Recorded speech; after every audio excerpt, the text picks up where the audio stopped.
So welcome everybody to the latest Jodel webinar. Today it's my absolute pleasure to be collaborating with Nicholas Walker, who is speaking to us live from Montreal.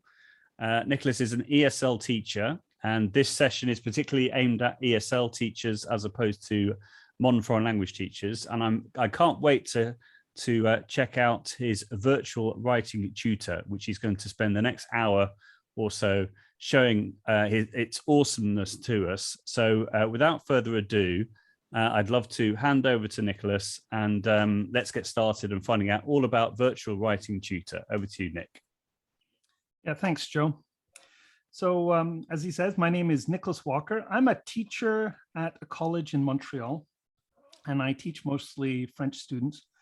And what I've been doing for the past few years is working on solutions to try to help those students in particular. But in so doing, I created a website called the Virtual Writing Tutor and have shared this solution with everybody on the internet. And so what I'll do is I'll just go through some of the basic features, but then what I want to do is I want to talk about some projects that you can set up. And even if you don't use the Virtual Writing Tutor, I think you can get a lot out of some insights into how these projects work, because they're interesting and worthwhile in their own right. Nevertheless, my goal is to introduce you to this website, the Virtual Writing Tutor, and show you how it works. All right, so at any time, if you have questions, please don't hesitate to ask in the chat. And I'm going to stop periodically and ask, do you have any questions? And would you like a demonstration? Because sometimes what I'll do is I'll just show you what I've got, but maybe you'd like to see all the steps that get you there. All right. Okay, so I'll just continue. Right, so the title of the talk today is Better Student Writing, a live chat with Nick, that's me, about virtualwritingtutor.com. And of course, that's with Joe Dale, who so graciously agreed to host this talk with me. I have a link actually to the slides. And what I'd like to do, let me do that. I'd like to give you the slides. And the reason why, I'll put this into the chat here so everybody has it. There you go. This is the latest version of the slides. And the reason why is I would like you, if you would like to use these slides for any reason at all, if you'd like to give a presentation to the people in your department or share them around, please feel free. They're yours to use as you like. Okay, so first of all, I should tell you that I'm in Canada. More specifically, I'm in Quebec, which is our big French province. And I'm right down here at the bottom in Montreal. I have had so many jobs at different colleges in and around Montreal. Right now I'm at Collège Ahuntsic. I used to work at Collège Montmorency and Cégep, which is our another word for college here. The Saint-Hyacinthe and La Salle College and Cégep André Laurendeau, and I worked at all these different places. And I got to tell you that before I got my full-time tenured job at Ahuntsic College, I used to run around all over the place with different textbooks, teaching different classes, different levels, and just the preparation and the running around was enormous. There was just so much to keep me busy. So one thing I noticed that was rather consistent between all the colleges is that they had me teach the same grammar curriculum. That is to say, all the courses generally had a focus on things like prepositions, determiners, adjectives, and all the verb tenses, including passives and transition words, that sort of thing. And while I was teaching all of these grammar points, the textbooks would ask students to write some kind of opinion essay. Right? And it didn't matter which textbook it was, it always had the same kind of formula. But what I noticed was that despite teaching all these different grammar points, the task, the opinion essay writing task, only really elicits the present tenses, right? The present simple, I think, I believe, in my opinion. And then the present perfect, we have done this sort of, and then of course, transition words, first, second, third, however, in addition, in conclusion. So what it elicits is actually quite limited. And so my frustration with the curriculum was this: the essay tasks that I was being asked to assign my students, they don't elicit the grammar in the book. So there's a lack of cohesion in the book, right? The book taught one thing and tested something else. That was a frustration for me. The second thing was that essays, believe it or not, do not really support speaking tasks, right? So while you're thinking about your opinion, right, your point of view, it's rather difficult to talk to people about your opinion. Think about it. When you walk down the street, you don't stop people and say, you know, in my opinion, blah, blah, blah. We have a word for people who are always expressing their opinions. We call them opinionated. And if they do it too much, we call them jerks, right? People don't spend that much time spouting about what they think. So I found that rather frustrating. And the other thing is that these essay writing tasks create so much correction, right? So each student would write a page and then you'd have to sit down for 10 minutes and do the correction and give a score, maybe formative or summative, to each one of these essays. And with 150 students, and that is 150 student essays, spending 10 minutes on correction on each one of these essays generates 25 hours of correction work, right? So it's not surprising that teachers limit the number of essay writing tasks they give their students because of the amount of correction it produces, right? So generally what teachers do is they give one essay writing task at the midterm, and then they give feedback, which generates all this extra correction. And then they give one essay writing task at the final, and they don't give feedback, they just give a score. This is not enough writing practice for most students, in my opinion. All right, so in order to address this issue, I spent so much time photocopying and developing my own materials and creating online exercises. So at least things like reading and listening quizzes could be scored automatically. And this whole time I was thinking to myself, I'd love it if I could score writing automatically, just because of the amount of time that it takes to give that kind of corrective feedback. Well, lo and behold, in 2012, I don't know if you heard this where you are, but there was a giant strike, and all the college students across Quebec went on strike to protest the increase in the tuition fees for university. And so, in fact, all classes were canceled from, I believe it was the spring, April, all the way until September. So I had a lot of free time on my hands. And so in the spring of 2012, what I did is I launched the Virtual Writing Tutor with the help of a colleague. And I've been working on it since 2012. My goal was to make it 100% free for students and teachers, and to make available a grammar checker for English second language learners, right? Not one that would catch the first language errors and problems, but rather catch all that chaos of second language writing. And eventually I got into automated evaluation, evaluating essays and evaluating stories. And then I got into the development of writing tools so that my students could work on projects, right? So that they could create things and get some help in the process. So that's what the Virtual Writing Tutor aims to do. So today, I'll talk about the Virtual Writing Tutor. But one thing that the Virtual Writing Tutor allowed me to do was then focus on the development of textbooks. So I launched a Moodle website called labod'anglais.com. Labo means laboratory and d'anglais means of English. So it's English Lab. And I started publishing textbooks to sort of take all those photocopies and put those ideas together and refine them. And so, although I may mention some of these books, the focus of my course really is on the Virtual Writing Tutor, and only that. Okay, so let's get into it. A little bit about me. I have a master's in applied linguistics from Concordia University, which I got in 2009. And as I said, 2012, I launched the Virtual Writing Tutor, and then I started publishing. And really, the Virtual Writing Tutor has had such a profound effect on my teaching, because once I started to have the help with the correction and the feedback, Then I started thinking, like, how can I incorporate it into my books?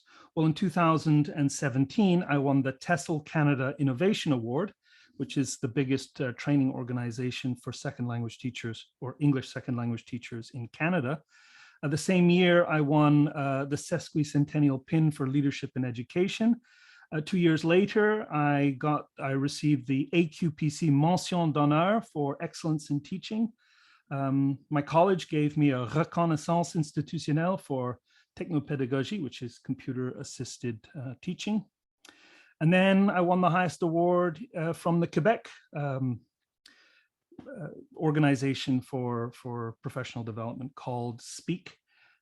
It was the Keith Beckner Award in 2019.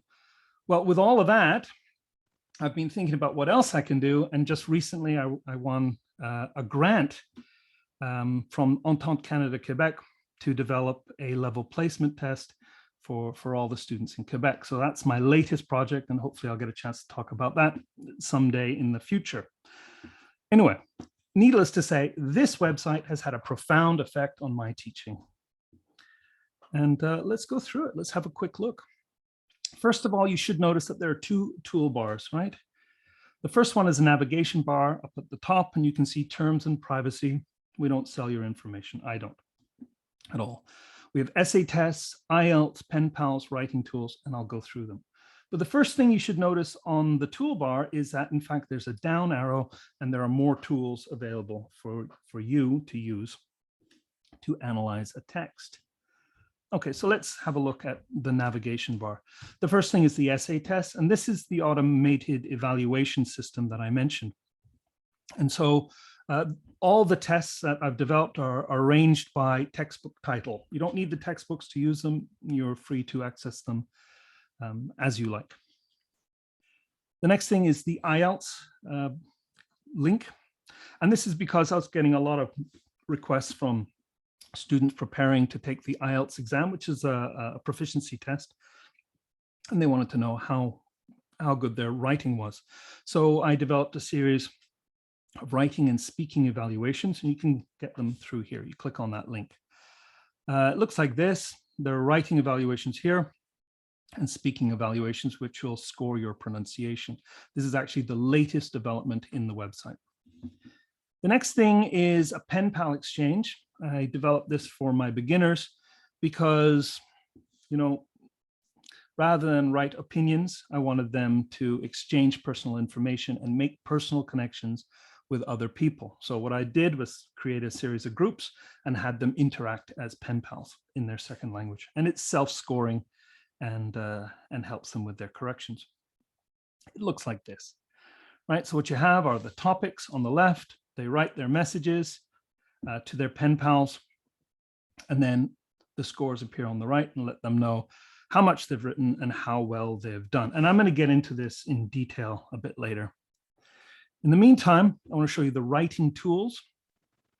That's the menu on the navigation bar that shows you how to find the hypertext narrative creator, the essay outliner, a glossary creator, screencast script creator, etc., etc. Lots of tools for projects. The next thing is, of course, the contact button. If you write a message here, it comes straight to me. All right. So you want to get in touch with me, just click on contact, send me a message. I guarantee I'll get it. Then if you want to look at the blog, I write articles on the features that I've developed for the Virtual Writing Tutor and my thoughts on pedagogy, how to improve the efficiency of lessons and activities and strategies for students. So that's all there. There's something called an API, which is an application programming interface.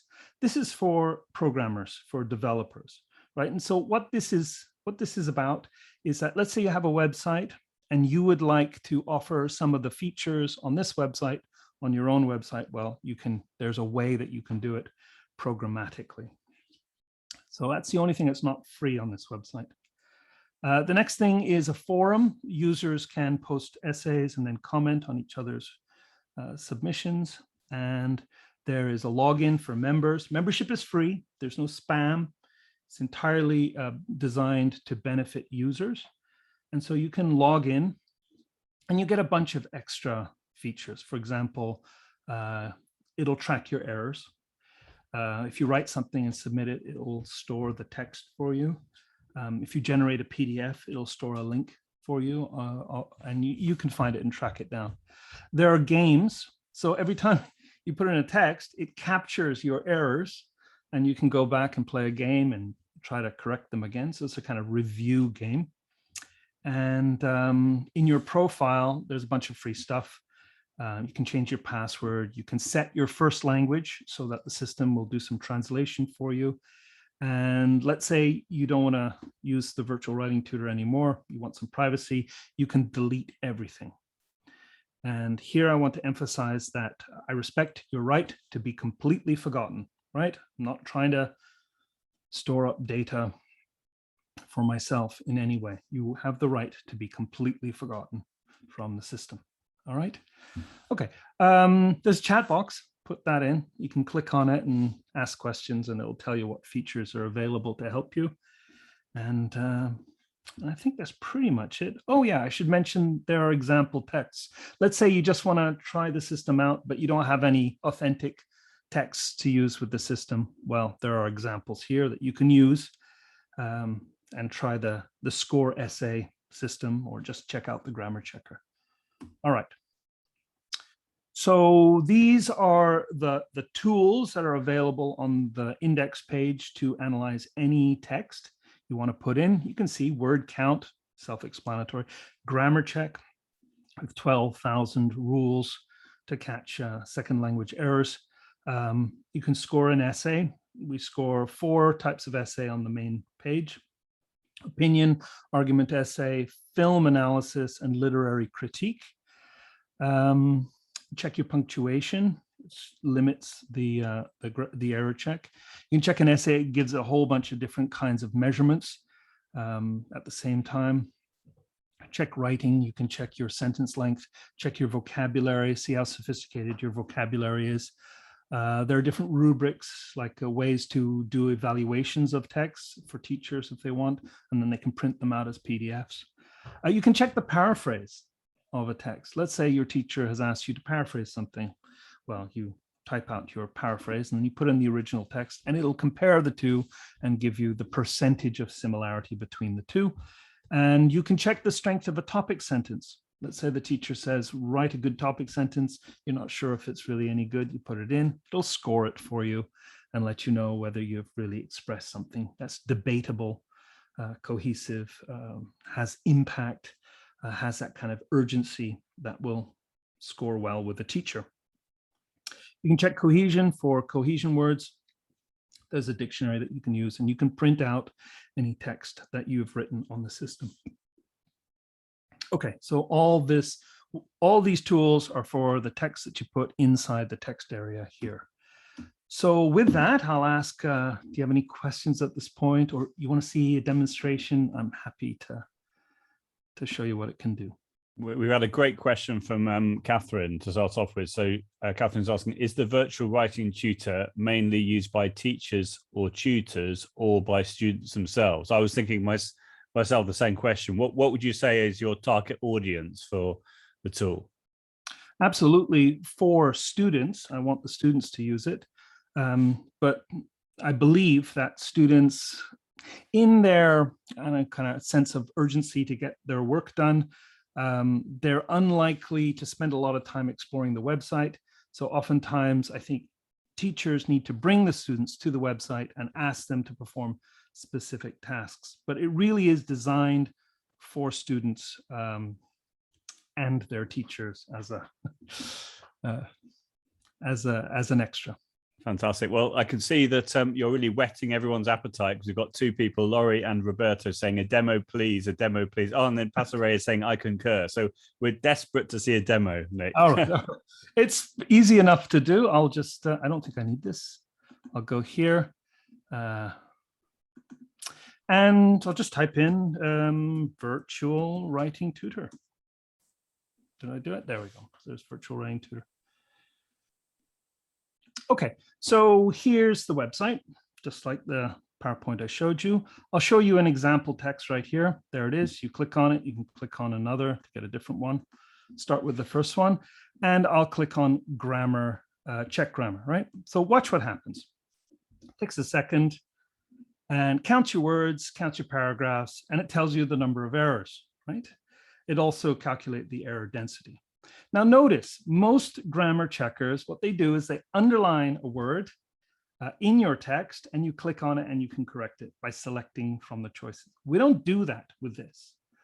The idea is that students write their text and then they get their feedback below. Why? Because we want them to process the location of their error, the problem with what they've written, right?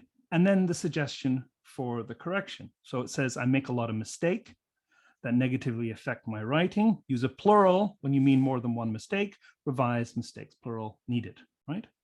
And so the suggestion is mistakes. I need to now remember the correction for 2 seconds, 3 seconds, and make the correction. The theory is that if a student can remember a correction for 2 seconds, then they're more likely to remember the correction for 20 years, right? But if they don't have to process the correction and they can just, right click and correct and right click and correct and go through, it's too fast. It won't leave a trace in the short-term memory and certainly won't leave a trace in the long-term memory. So that's why we do that. There's a cute little robot here. Hey, thanks for checking your grammar with the virtual writing tutor.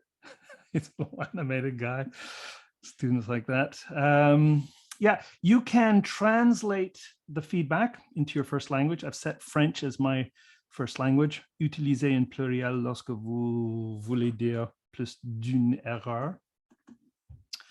So you can translate. You can listen. If let's say you have problems with your eyesight, you can listen to the pronunciation, to the feedback. Use a plural when you mean more than one mistake. Yeah, and mistakes, plural needed. And if you think that there's a false alarm, you can report it. It goes to a page and I can review it and try to fix the feedback or eliminate the false alarm. Okay, so it does all this. It finds all the errors like this. And then at the bottom of the page, yeah, it'll do an error analysis and show you that word choice error is the most common, or word order in this case. And it shows you all the different types of errors that you've done, that you've made, right? That's the idea. Okay, that's the first thing. That's check grammar.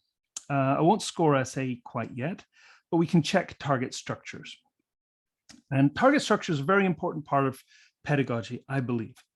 It's the content of our lesson, right? So whatever we're teaching our students to use, either vocabulary or transition words or whatever, past tense, we should find out if they've actually used it or not, because the lower the level, the more likely they are to avoid the grammar that's taught in the lesson. They're nervous about it. They're worried about making mistakes. So checking target structures is a very important part to make sure that they've made an attempt to use the content of your lesson in the production of their text. So I'll show you what we've got here. Enter a comma separated list. Well, you can get some lists of items here from the blog. What do we have here? Most common past tense verbs, downtoners, prepositions. Let's try some prepositions. See if there are any prepositions in the text. So I'll copy those and I'll put them into the target structure checker, and it'll be case insensitive. It doesn't matter if it's uppercase or lowercase, and I'll just check. Right, and what does it say? Well, the teacher taught us prepositions, and I've used 4 of them, right? In twice, on once, to, whatever number of different times.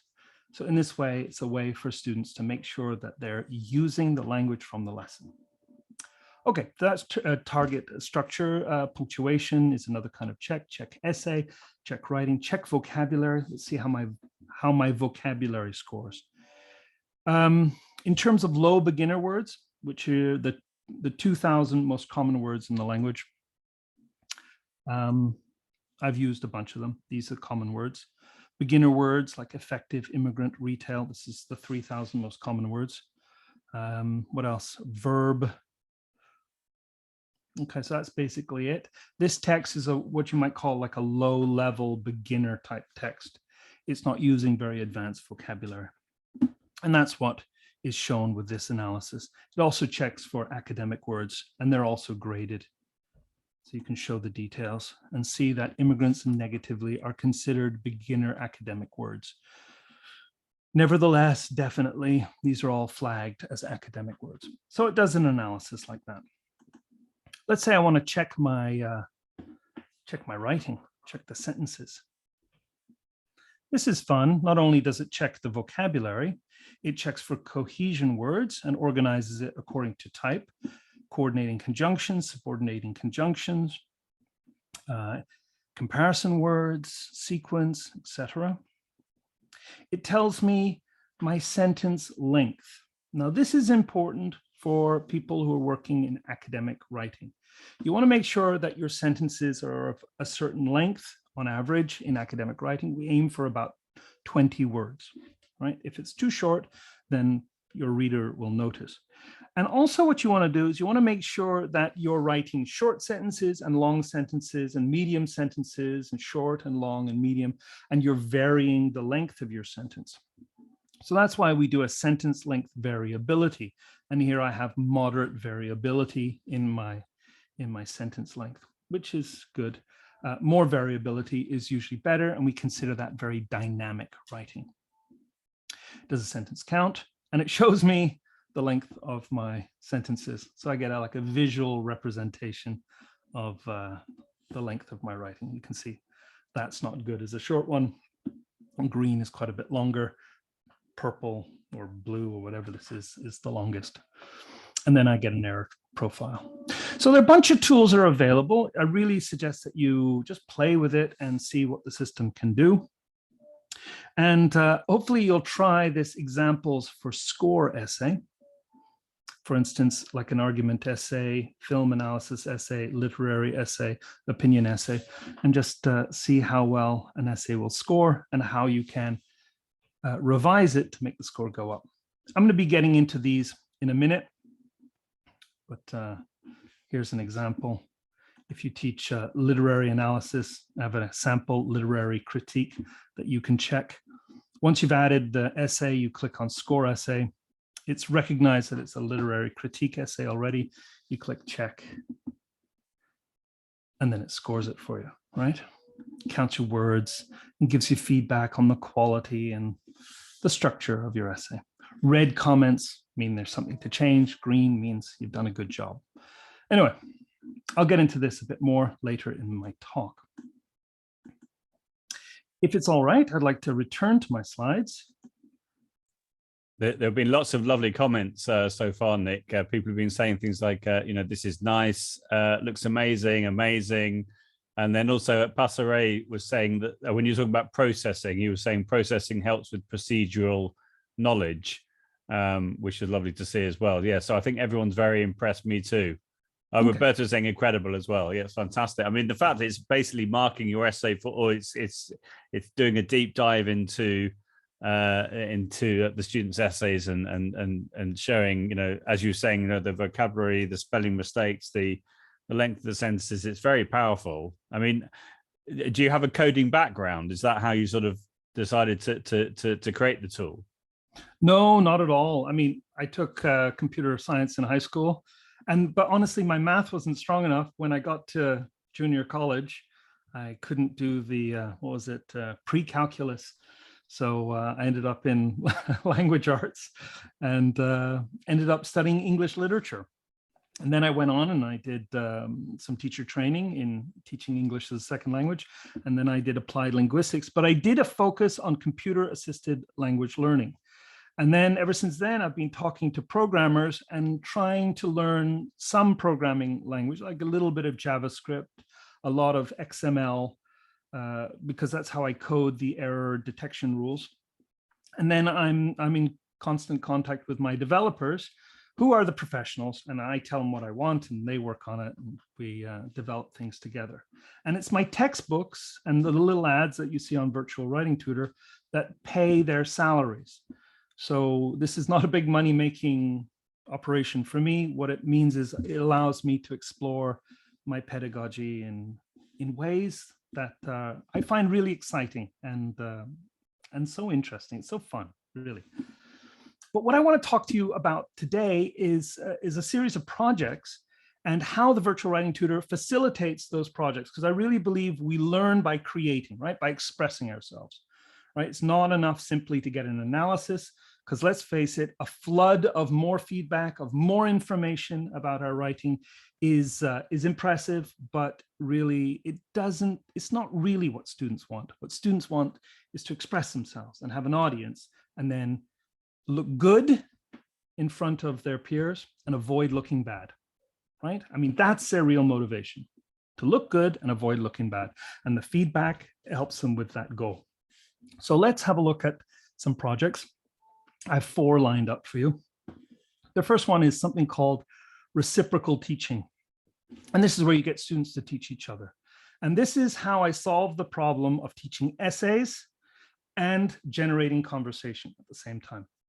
And what I'll try to do is to show you how to accelerate vocabulary learning and without exhausting yourself with a lot of essay scoring.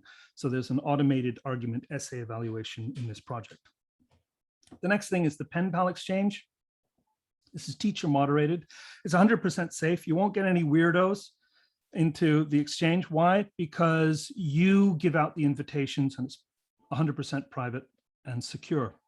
And it gives those beginners an opportunity to receive automatic scoring and correction as many times as they want until they get the score that they want. And I'll go into that in a little bit more detail. And then I want to tell you about a really fun project called Play by Post. It's a collaborative narrative writing project. It's hilarious. It's hilarious. It's so fun. The students really get into it. It's very interactive. They generate original stories. There's no plagiarism becomes impossible, and it's all automatically evaluated until the final, where the teacher wants to give it a score. And then finally, I'll show you some blogging projects, because we live in an age where writing is no longer something you do strictly on paper. Writing is something that most people do online. So digital literacy is an essential part of students' education. And if we're not giving them projects that allow them to develop their digital literacy, then we're really failing them. We're training them for time travel into the past, when we should be preparing them for today and the future. So I'll talk about that. Okay, I gave you the link. It's in the chat. If you need the link again, let me know. You can download the slides and use them as you like. Let's talk about reciprocal teaching. Did you know that reciprocal teaching is one of the most powerful interventions that a teacher can make in the classroom? It accelerates learning by 37%. That's huge. And just to give you an example of what that means, imagine you're driving down the road at 100 kilometers an hour and somebody passes you at 137 kilometers an hour.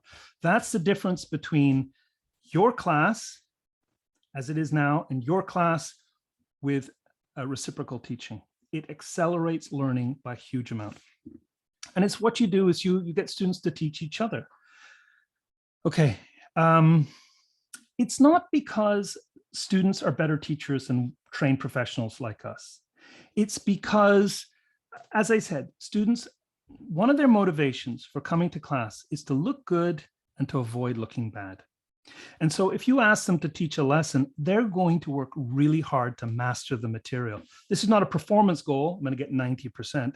This is a mastery goal. I'm going to master this material so I look good in front of my peers. I don't look like a fool. And so they really learn the topic very well, and they share it with the other students.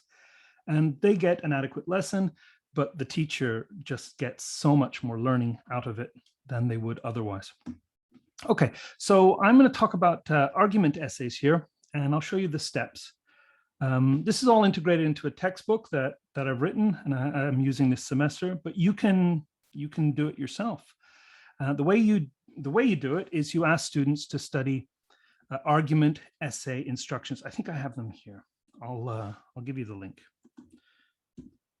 Yeah, so there's the link, and I'll put it into the browser. Oh, there it is. Is that it? Okay, so we'll just download it right onto the desktop here, and we'll open it up. Okay, so did I put it into the chat? No, I haven't put it into the chat yet. Here you go, everybody. Here's the link. So you have it now. And I'll open it up. It says, be careful. There's no virus, all right? It's fine, it's safe, I swear. Okay, I have an antivirus, it's safe. Okay, so here are the instructions. You want the students to be clear about what's expected of them. And what you have are a series of links to some vocabulary card games. You have an argument essay outliner, which I'll show you. You've got a YouTube video, which explains how to write this type of essay. And then you've got all the instructions, title and title case, what should be in paragraph 1, paragraph 2, paragraph 3, works cited, reference or sources section that tells them to put a heading and list at least 3 sources. All right, so these are the instructions that they should follow, and the automated evaluation system will be checking to see if their essay conforms to these instructions. So that's the first step. They should study the argument essay instructions. The next thing is you want to put the students into groups of 5. Why?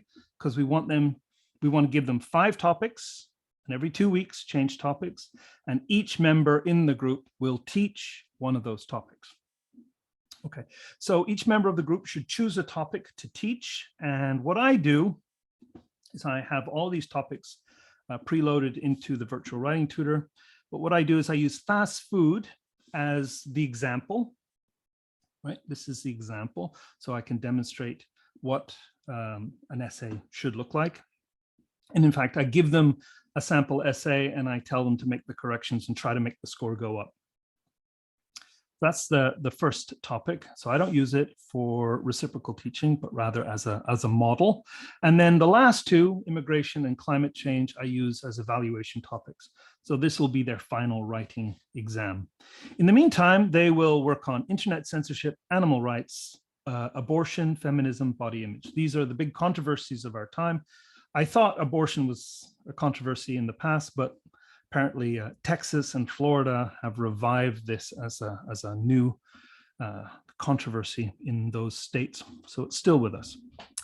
All right, and then what we do is we ask each reciprocal teacher to find articles for and against the controversy related to their particular topic, teach both sides of the controversy, and then play the card game. And there are links to the different card games that they can play. I think it's in the article. It's in the instructions. For instance, here, abortion. There's the abortion debate glossary, and if you scroll down to the bottom, there's a card game, and there are the cards, and there are the instructions how to play. And you print the cards. You can print it either as a PDF or on your printer. Save as a PDF, preserves the color, right? Backs and fronts all the way down. All right, so that's a card game that students can play in groups. It's flashcards. It's the fastest way for students to learn new vocabulary. I highly, highly recommend it. Okay, so card games. And if you want, you can get the students to generate their own glossaries and card games using the Virtual Writing Tutor, and I'll show you how it works. So the first thing they need to do is they need to click on Writing Tools and choose Glossary Creator. This is one of the projects. They should enter a title for their new glossary and save the title with new glossary. It takes them into a glossary editor. So they'll give it a title and they'll name the topic, write a little introduction, why not? And then identify the term, the part of speech, right? They can add audio. Now this is really easy, this is great. They already have the term, all they have to do is click a button and it generates a text-to-speech pronunciation of the word. And they can put in a link to the image. If they click on the button, it takes them to Wikimedia Commons, which is free images for them to use. And then, of course, they put in a definition, a translation to their first language, and an example in context.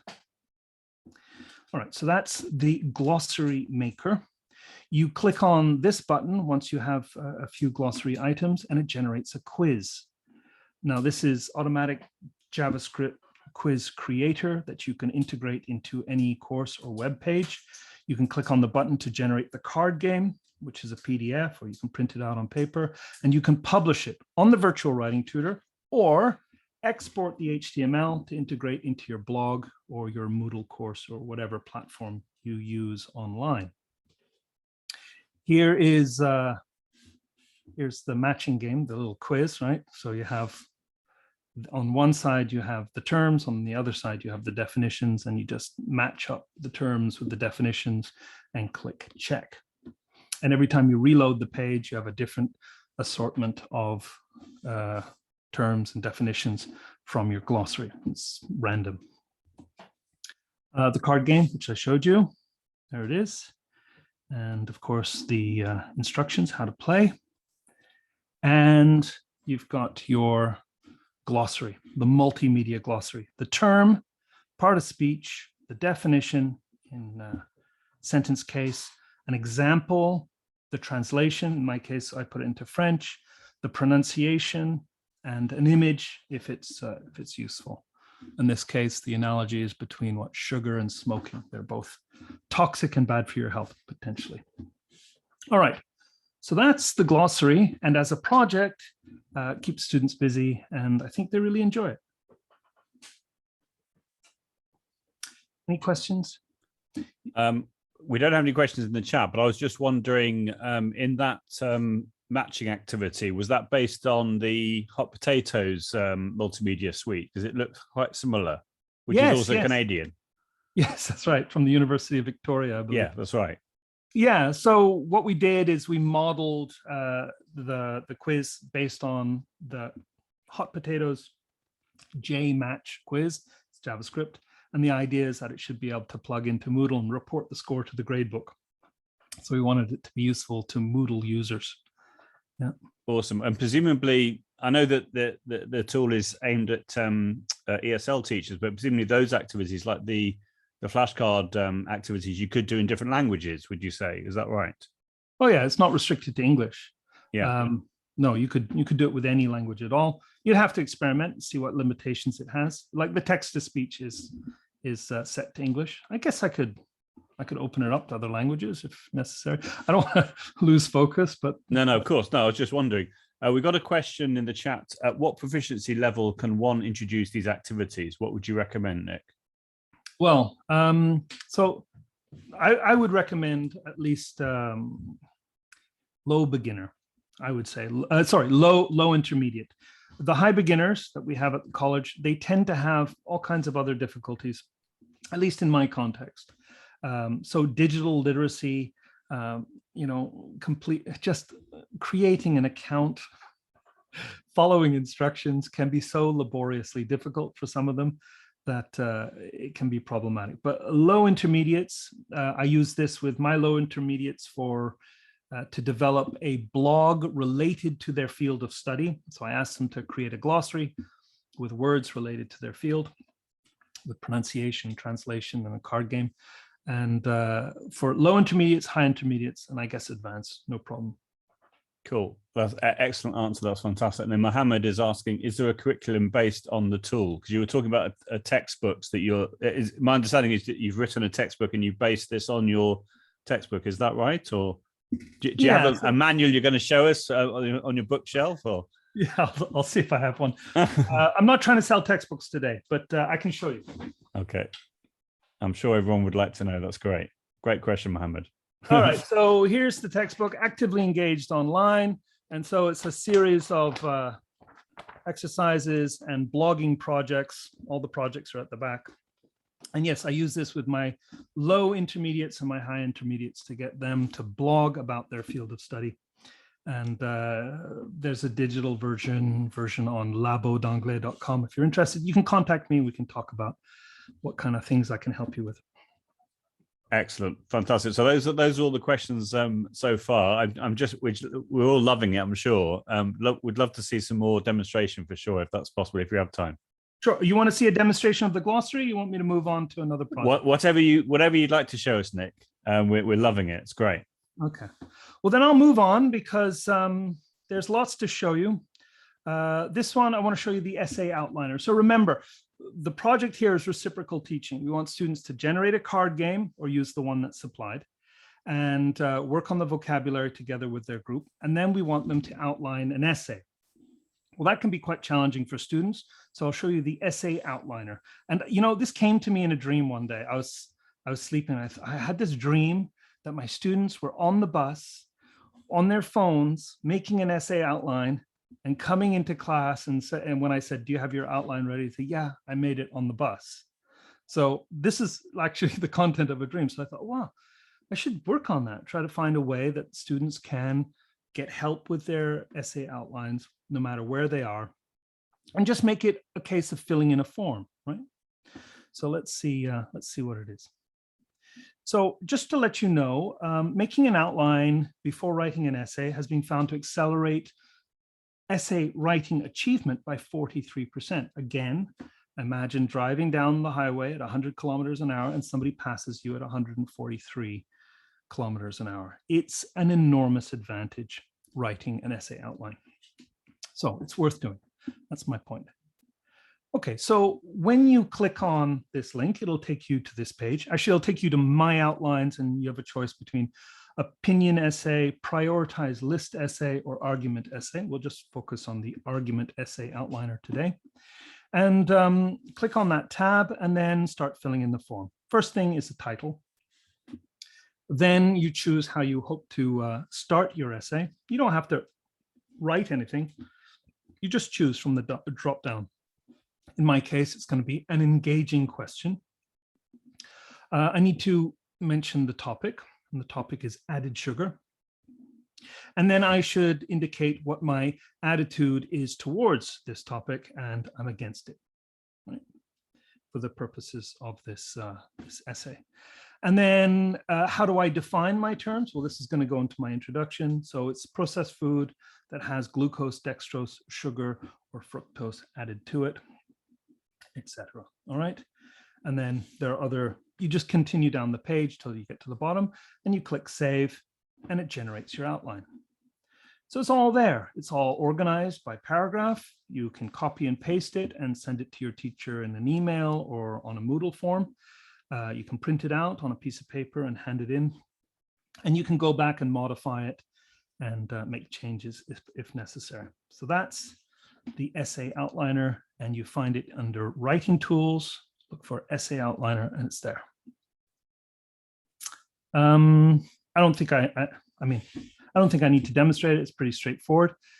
But what I should really demonstrate to you is the essay that the system is preparing you to write, and then the evaluation that the system can offer. Because really, this is a huge breakthrough, I believe, in education. Because as I mentioned before, the teacher is often a bottleneck in the learning process. The teacher says, whoa, whoa, whoa, I can only handle so many essays.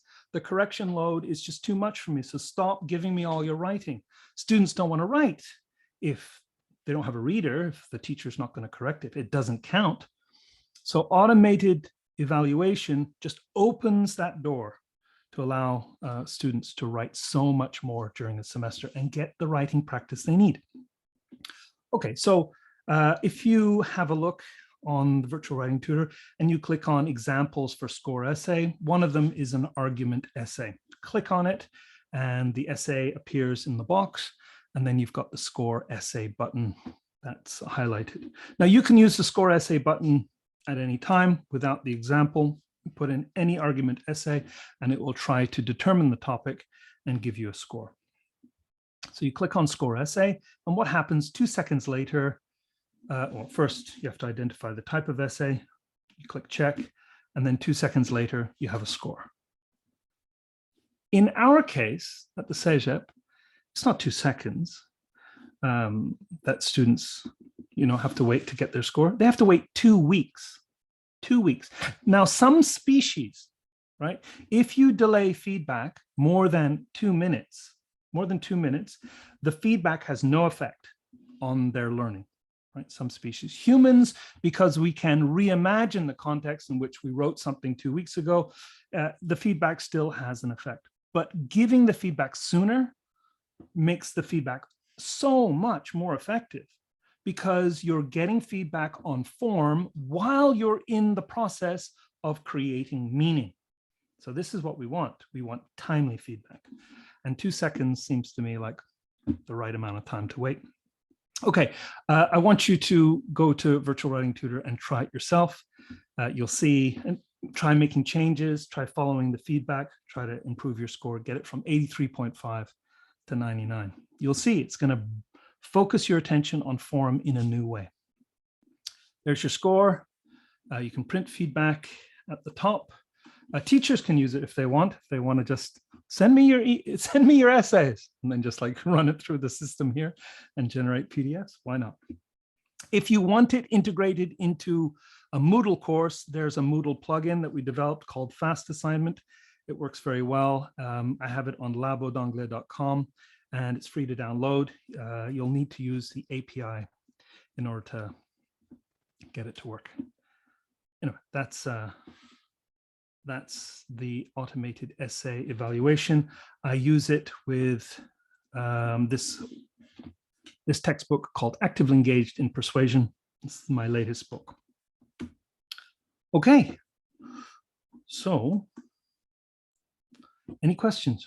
We've got a great question. Yeah, this is absolutely fantastic. I couldn't agree with you more about the importance of timely feedback, and the fact that normally technology can really help with feedback, but not necessarily for marking essays. And what's really cool about what you're showing us here is it's giving you a lot of granular feedback about an essay. I've never seen a tool that does so much granular feedback. So it's really, really impressive, Nick. Thank you so much for showing it to us. We've got one question here about, do you plan to expand the essay types to include other discipline specific writing and discourse types? Any thoughts on that? So I'd love to, but I need collaborators. I can't do it all myself, right? So let me show you what I've got, and then you can decide if any of it fits with what you want.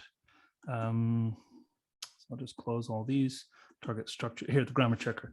Okay, so yeah, right now on the front page, you see there are these 4, right? But if you go here to essay tests, you've got all the IELTS essays. There's another link here. IELTS is a big deal for a lot of people, so I put it on twice. We have Actively Engaged in Academic Writing, which is a textbook with essay tests for literary critiques and film analysis. Actively Engaged at College, which is narrative writing. I'll show you that. Actively Engaged on the Job, which is workplace narrative writing. I'll show you that. Actively Engaged Online, we've got a cover letter to help you prepare for a job interview. A cover letter. I could show you that if you want. Actively Engaged in Persuasion, I've talked about their, so basically it's the argument essay. Actively Engaged in Communication, Critical Thinking, and Business. I've got a number of different business emails that you can check. Let me show you Actively Engaged Online. You'll see I've got these workplace narratives that it can check, and I've got the cover letter, right? So here it is. I click Start. There's the question. So I'll just open that up. It's a accordion button, right? So open that up, and there's a sample letter here. I'll download it again onto my desktop, and I'll open it up. It'll warn you, because this is what Microsoft thinks is, you know, internet security. It's just to make everybody afraid, but it's safe. Okay, so I'll just copy everything, right? Copy it. Go back to the Virtual Writing Tutor. It gives you all the, you know, instructions on what to include. And then I just put it in here and I click Finished. 2 seconds later, what does it tell me? I've got 75%. That's my assignment score. If you want, you can let me know how well the system is working and give us a thumbs up and tell me what worked or what didn't work. So there's rate the feedback. It gives you information, it gives you evaluation on the structure and content. So let's have a look. I see that you did not put a title at the top of your letter. That's good. Letters never have titles, right? Sender's address, you've put a return address. Your date seems well formatted. It seems you've included a recipient's name and title and the company. And your salutation matches the format. Body paragraphs. You have not explained the purpose of your letter. In the first sentence of your body paragraph, as clearly as you should, start this paragraph with the phrase, I am writing. Well, what did I put? What did I put here? What did I put? I am writing. This is a common error with francophones. Okay, I'll just make the change. I am writing. There you go. That's what I need to do. Hey, if I were to pester my teacher, she'd probably hate me, but the robot is tireless. Oh, look, my score went up. Okay, you've explained the purpose of your letter. You've explained where you learned about the job opening. You've mentioned one of your best qualifications in your first body paragraph. That's good. You've not written about what you've achieved using the present perfect. So as you can see, it can evaluate letters, cover letters, and we can expand upon this repertoire. And if you're willing to collaborate and send me precise instructions, a sample, high scoring sample, low scoring sample, I'll be happy to put together an evaluation for you. Yeah, absolutely. Okay. So, awesome. So Olibisi has also said this is enlightening. I couldn't agree more. It's very, very enlightening what I mean, there's so much work you've done here, Nick. It's crazy, but it's brilliant. Yeah. I think it's been worthwhile. It certainly helps me in my job. I'll tell you what, actually what I want to do, and when my developer is free, and he's never free, there's always something that I keep him busy with. But the next step is I'd like to create a way for teachers to go in and design their own evaluation, right? So they list the target structures that they want to see. They list the grammar points that they want to see. They give the instructions and put in sample letters and try to extract a kind of score and train the system with machine learning so that it can score things for you. And the next thing I'd like to do is to make it link to your email address. So you just give an email address to your students. Here, send me your assignment via email to this address, and they send it off, and then it goes to the virtual writing tutor and it sends back a score with all the feedback. I want to do that, and I'm going to try, but it's going to take some time. That's the next project. Okay, I want to talk about the pen pal exchange. I think this is a great way of getting students to practice. Low-level students, my false beginners, they just don't know how to talk about themselves in basic ways. They don't know how to create a conversation about themselves or about the other person. They don't know how to create friendships. And as the basis of opportunities to build and maintain contact with the target language. And I think a pen pal exchange is a great way to do it. So this was developed for false beginners, as I mentioned. Many of our students at this level, they didn't like English at school. They found it difficult. They have this kind of like learned helplessness. They just can't make progress, and so they've given up. They lack confidence in their ability to communicate. So they'll avoid using English oftentimes. Some of them have like a pervasive anxiety issue. I don't know if it's a disorder, but certainly language learning anxiety. Some of them have dyslexia or dysorthographia, dyscalculia, like learning problems. And so that's slowed them down, but they still need to learn, right? They still need an education. And so I'm committed to helping them. Some of them are at risk of failing. So they need a sense of like togetherness, of sharing and caring to keep going. And that's what this is about, is to promote that feeling of sharing and caring.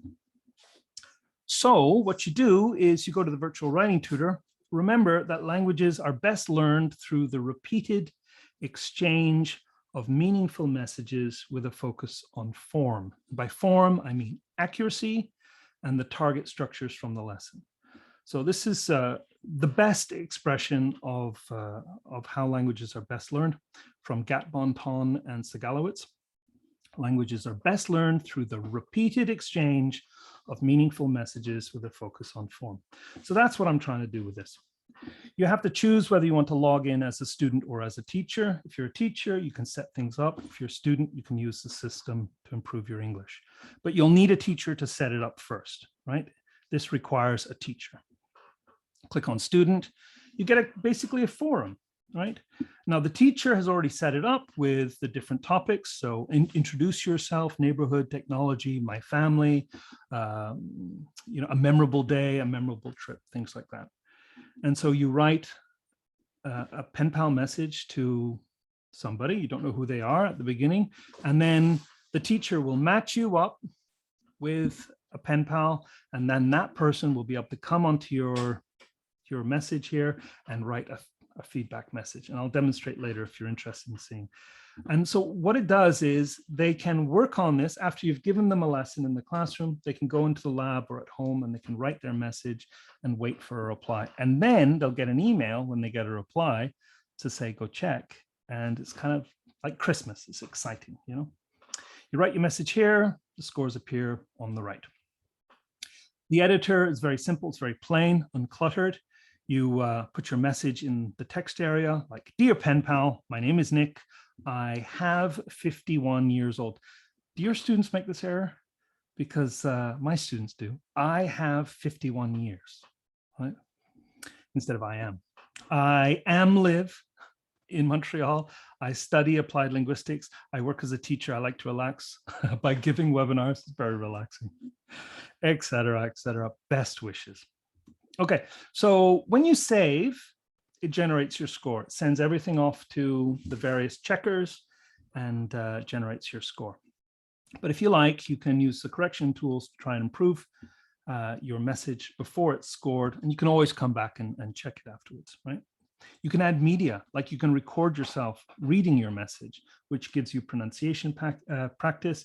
And you can add an image. Let's say you're talking about your neighborhood. You can add a picture of your neighborhood to your post, right?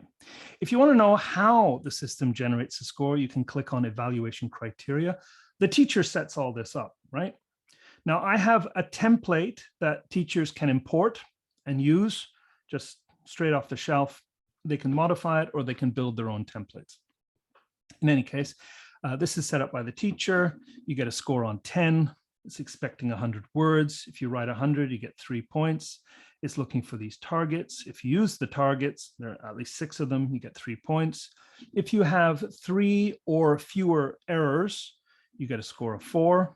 So there's an incentive to eliminate your errors. But if there's, let's say, like a foreign word, which is kind of baffling the spell checker, you won't lose points for 1 or 2 words. And well, in this case, it's not asking for images and audio, but you can require that in the scoring criteria also. So the evaluation criteria are here, and these are the targets that we want students to use. Okay, here's my sample. Dear pen pal, let's use it. Let's use it. I'll copy it. And I'll go to pen pals. And I'll log in as a student. And here's my pen pal exchange for Actively Engaged Together. Let's try this one. And this is my introduction. So I'll click on the introduction and I'll put in my text and I'll just click save. Does all the checks. What does it say? Words 59, errors 2, targets 12, score 7. I could improve that, right? Let's try to improve it. What do I have to do? Let's check the grammar. I have 51. Use a form of the verb to be, am, is, are, when you give someone's age. I am 51 years old. I am,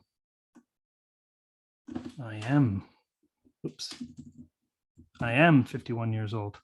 Okay, I'm tired of correcting. Let's save it. Oh, still 7. I better improve it a little bit more. You see, in this way, they get their feedback right away. They get their score right away, and it incentivizes them to fix it. I am live, I am live. What else? I am live. You have a problem with your verb form. What? Oh yeah, what does it say? Alternatively, use the word broadcasting if you mean live as in not a recording, or use the simple present. Okay, let's try that. I live. Right? I live in Montreal. I'm broadcasting live in Montreal. Oh, good. It's giving me an alternative. Let's save that. Does all the checking. And like that, I can improve my score by adding words and targets and media and images. All right, so that's how this pen pal exchange works from the perspective of the student. You have any questions for me at the moment?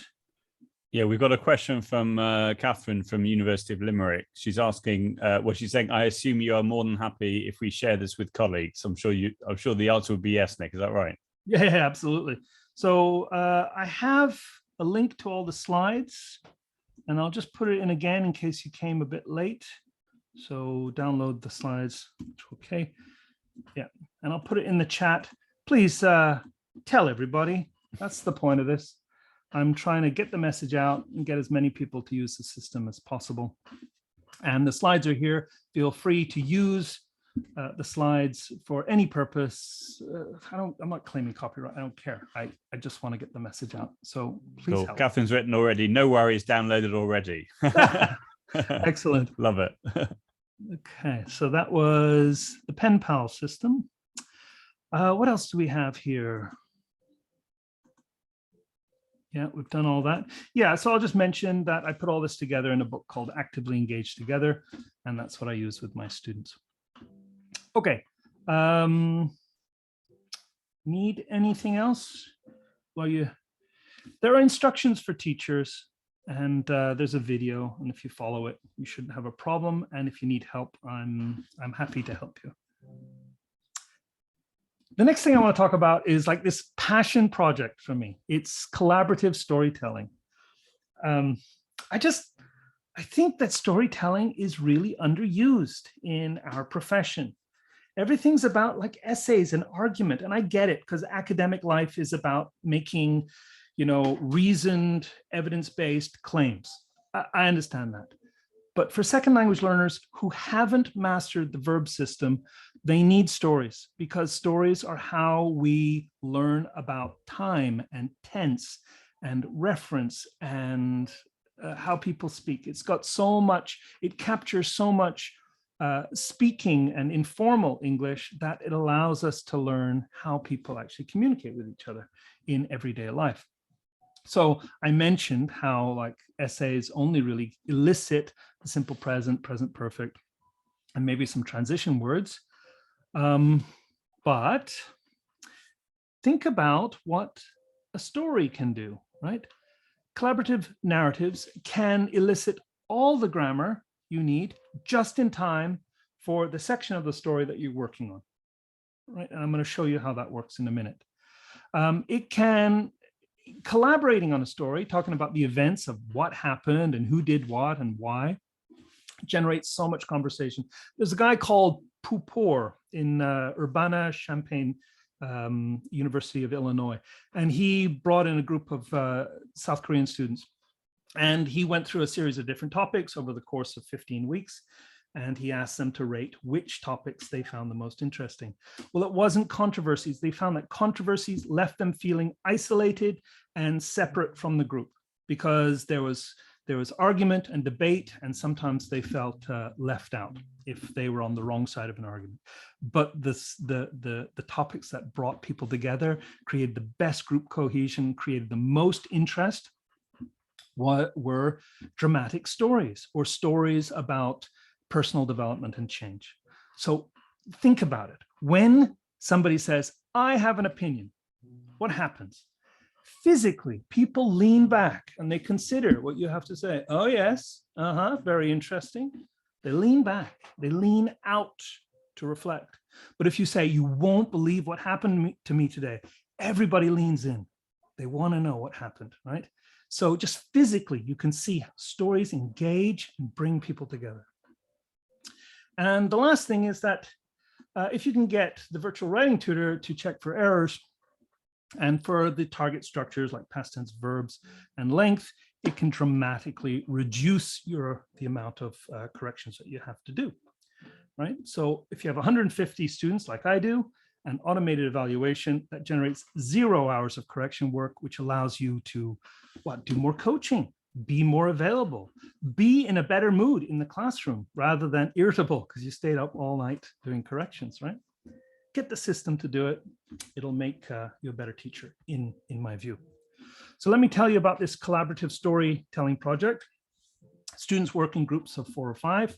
You can do bigger or smaller, but 4 or 5 seems to be the best number.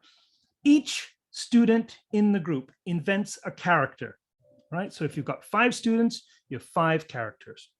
And in this case, they're 5 roommates living together, right? And over the course of 7 weeks, that group writes 7 chapters. Now, it's not like each group writes one text. No, each member of the group writes a text from the perspective of their character, first person storytelling. So the events may be the same, right? Bob fell into the pool, or if you're Bob, your character is Bob, I fell into the pool. You see how the perspective allows the story to be told from many different points of view, and you get more writing from everybody. And then each week, students share what they wrote for homework. They bring in what they wrote, and they read it aloud to hilarious giggles and conversation. And then they work together to plan the next section of the story by asking and answering questions that I supply. And the virtual writing tutor does all the correction and scoring. I have a project guide. It's a 28-page thing. I'll just download it. Well, here, I'll take it's a PDF. It's all here. It's about the project.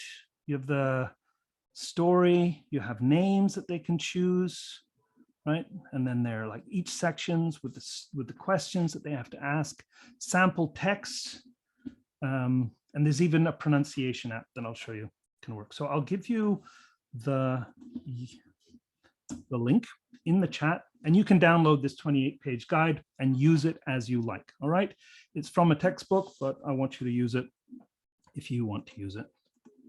Okay, so while you're downloading that, I'll tell you about section 1 of the story.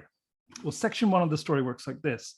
So you've put the students into groups of 5, and you tell them, imagine and describe a house somewhere in the world with a number of unusual people living in it. And each one of you will be one of those unusual people. Use these target structures. There is and there are, right? And you'll get them to describe what's in the backyard, what's in the front yard, what's inside the house. There are 7 rooms. There is a swimming pool in the back. There are 4 cars in the driveway.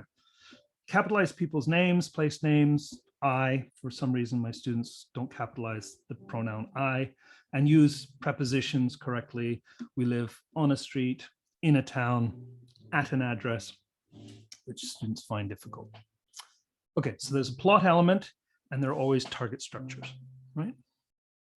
Okay, now the students take the text and they click on Actively Engaged at College. That's the book that this project comes from. So you'll have to remember Actively Engaged at College.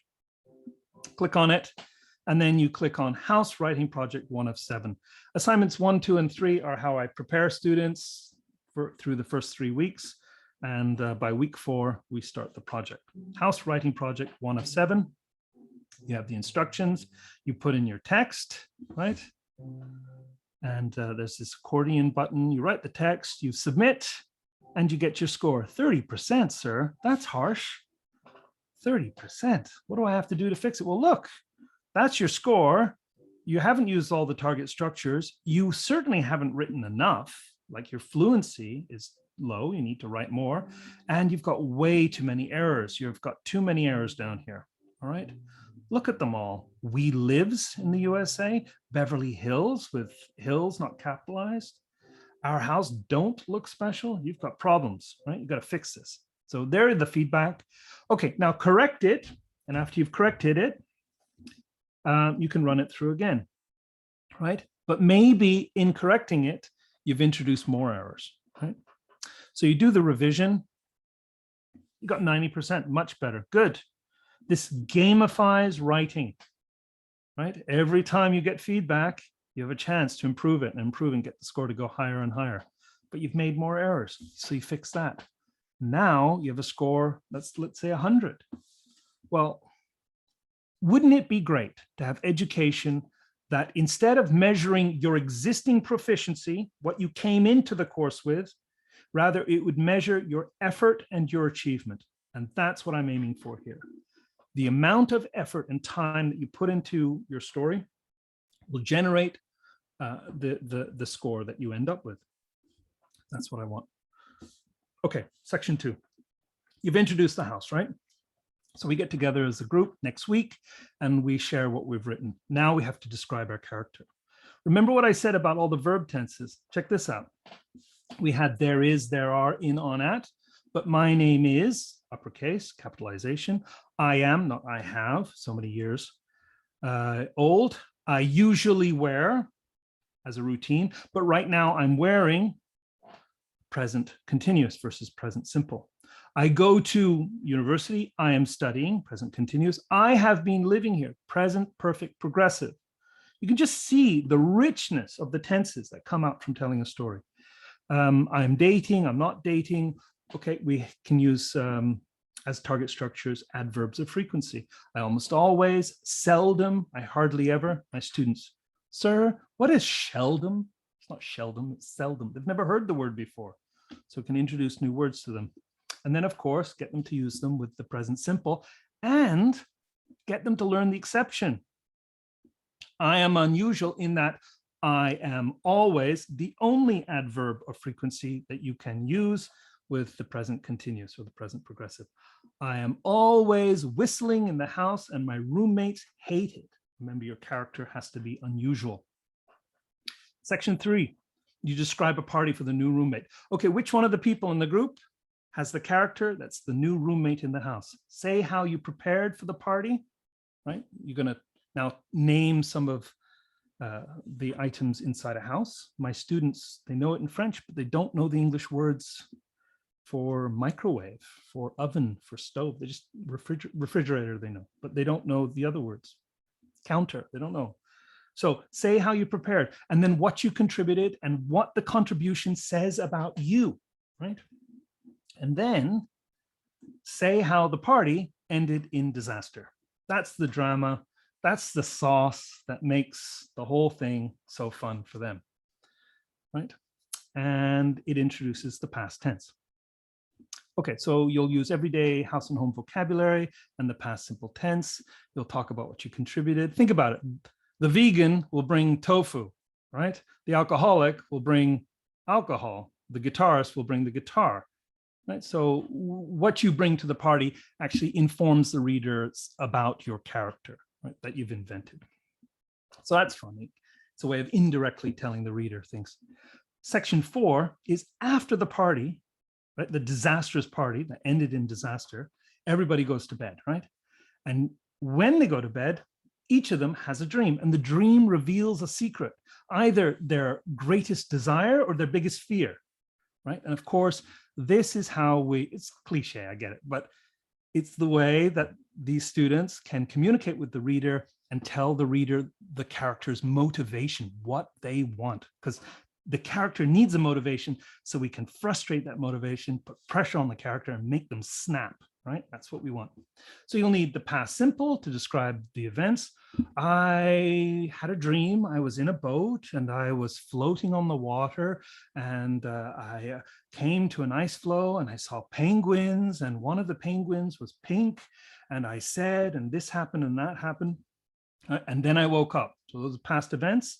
The interpretation of the dream has to switch to the simple present. So here's some contrast, and you're forced to say, I think the dream means that I want, that I need, that I'm afraid, etc. And so it gives students an opportunity to contrast those tenses, past events versus their interpretation. That's section 4. Section 5. Well, now the house is starting to get overcrowded. People are bringing in boyfriends and cousins and relatives, and the uncle is now sleeping on the couch all the time. He's always sleeping on the couch. And people are bringing home pets and animals, and the house is becoming just way too overcrowded. And so you get a chance now to talk about relatives and friends and that everyday house and home vocabulary. What do you call someone who vocabulary? And possessive forms, right? My cousin's girlfriend is always using the toothpaste and never putting the cap back on, whatever. So you get some complaining vocabulary here. Section 6, you describe a bad day. All the characters have a bad day, and they have to now use those complex sentence forms with when and while. Now, this is great, right? Anybody tells you, oh, stories, yeah, it just doesn't provide students with much complex grammar. Well, here's some complex grammar.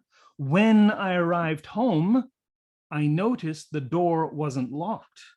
While I was vacuuming the carpet, I knocked over the TV, right? I said, questions in quote, quoting speech. In French, they have these little guillemets, but in English, we use little quotation marks. That's tricky for my students. Said, and then, of course, this complaining formula. My roommates are always leaving the door unlocked, for example. Okay, so that's section 6. We're near the end. We're putting pressure on the characters because we want them to snap, right? And here's the final conflict. Okay, so after all this happens, the roommates agree that it's time to have a meeting in the living room, and they have to air their grievances, right? And so at this point, we get the students to use alternatives to the word said. So instead of he said, shut up, I said, no way. No, said is not the word we want at this point. We want he shouted, she sobbed, he blubbered, you know, he growled, whatever, things like this. We want some stretch that vocabulary, right? He has left a mess in the kitchen for 4 days now. So we have the present perfect, right? She has been drinking my milk every day with present perfect progressive. And then we want to say who got punched and who got kissed. Got punched, got kissed, was punched, was kissed. Now we get into the passives. Do you see how a story like this elicits the entire grammar of a grammar curriculum? And we do it step by step with a dramatic story. It's so fun. The students really enjoy it and they learn a lot. So what do? At the end, you have them sit in front of you and tell each other the stories, asking and answering questions to summarize the events of the story they invented, right? And you can score them based on the grammar that they include, the target structures they use and the errors they make. Now, they're probably going to have problems with their pronunciation, right? So if you click on IELTS and you click on speaking, you get this page. This is one of them. I should really make its own page for this content, but I haven't gotten around to it. So what I did is I just put it all on the IELTS. You click on a question. When did the new roommate move in? So here it is. You write your answer. The new roommate moved in yesterday. Move in yesterday. We'll check the grammar for sure. The new roommate moved in yesterday. Make sure your verb is conjugated for past events. Did you mean the new roommate moved? Need past tense, right? Okay, so once you've done that, you make the change. You can click on the speaker to hear how it's pronounced, and then you can record yourself saying it. And then you get a little audio file appear, and then you can evaluate it. Now, when you evaluate it, it gives you feedback on the phonemes in your pronunciation. Now, francophones, my students, they'll say, even if they intend to say the new roommate moved in, they'll say move in because they're not used to pronouncing that phoneme. So this allows them to focus their attention on these features of the language. Right? In fact, I don't know if you have students like this, but what my students do is something called H epenthesis. So they'll add an H in at the beginning of words beginning with a vowel. So they'll say, the new roommate, not pronouncing the T, the new roommate, move in yesterday, move in. So they add an H. So this will detect some of those errors and help them say moved in with the liaison. Okay, so you get feedback on your pronunciation. At the end, right, we'll have them sit in front of us, tell the stories to each other, asking and answering in an interaction. It's a grammar test, but they're telling a story. right? And then for the final writing exam, they can summarize the story. You say, okay, look, you've got an hour.